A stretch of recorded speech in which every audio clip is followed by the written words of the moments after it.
Thanks very much for watching. And if you enjoyed that clip, you can tap the link on the bottom and you can watch the full show. All right, well, we've gotten to the last game on the board, and I'm not messing around here. I chose a doozy. I chose a game that I like. I like the number. I like the team. I like the situation. It's Morehead State and Tennessee Tech in the Ohio Valley Conference. Well, plain and simply, Morehead State's been making you money on the spread. They've been taking games under, and that's what I'm going to be doing. I'm going to be taking Morehead State in this game. I'm going to be taking the full game under. And you know why? Well, it's because Morehead State's defense is top shelf. It's top shelf like the type of bourbon that you should drink when you go to your local watering hole. Don't drink the bourbon on the rail. Drink the bourbon that's on the top shelf that the short, beautiful female bartender has to get up on a footstool to get. All right? Do yourself like that. And do yourself like this.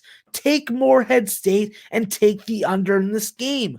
This line opened at 8.5 and 125 on the total. It's up to 127, and the spread has gone down to 7.5. And I'm perfectly fine with that. I think that this is a Morehead spot. This is a number that, even at this number, I still have confidence in the under.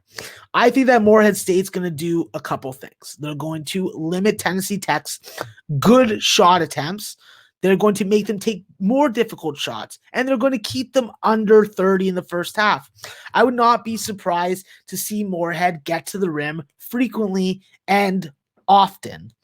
I think that when you look at this three-point defense, Morehead is a team that definitely can shut you down on all three levels, and this is very evident with their three-point defense. They're a very good closeout team. You're not going to see them be fouling three-point shooters. You're going to see them rotate, help defend, and deter three-point shooters. And that's pretty evident by the fact that they're only allowing 6 makes a game. If they are going to cover this spread and this game's going to stay under, that's going to have to be this number for this game is going to have to stay under their conference average. And I have confidence that they will. My one area of concern that I should point out is the fact that Morehead State does have a tendency to leave some points at the free throw line. If they're able to force turnovers and not commit them and ball hawk Tennessee Tech into some untimely mistakes, I do think that they're going to have a less difficult time than some are anticipating. It is important to note that while Tennessee State is not the team that you want to be laying a ton of freaking points with, but they do have some pieces that are capable of standing up, whether that be Mark Freeman, whether that be Shaquem Johnson, whether that be Ravel Moody. All three of these guys are capable of giving this team good offense. I just think that when you go up against a rim protector like John A. Broome, you go up against a quality guard that can drive or hit a three in Skylar Potter, and then the Coopers. I just think that this is too much, and I think that Tennessee State is just going to be overmatched in this game. I think that with the line, I would have set it closer to 122.5, 123, as crazy as that sounds. But this is a game where I just don't see Tennessee State getting to 55.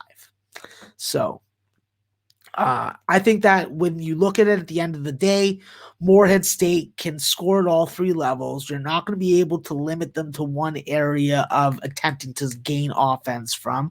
And from a defensive perspective, all the metrics, all the per possession stats favor Morehead State. And as much as I love conference numbers, I do like per possession stats also. And when both of them are validating each other, it's a pretty simple spot for me. I'm on Morehead State full game. I think that they go into Tennessee State. They serve them my favorite recipe of soup, cock soup.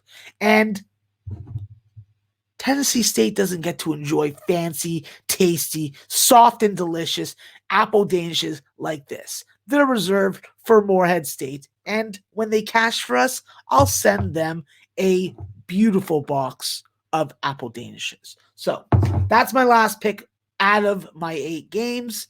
I will recap now, and then I will get you out of here, hopefully to bet on these games, win on these games, and enjoy a couple donuts afterwards with a side of chicken tenders and honey, because like everybody knows, I like my apple juice, I like my apple danishes, I like my donuts, and of course, I love my chicken tenders and honey. So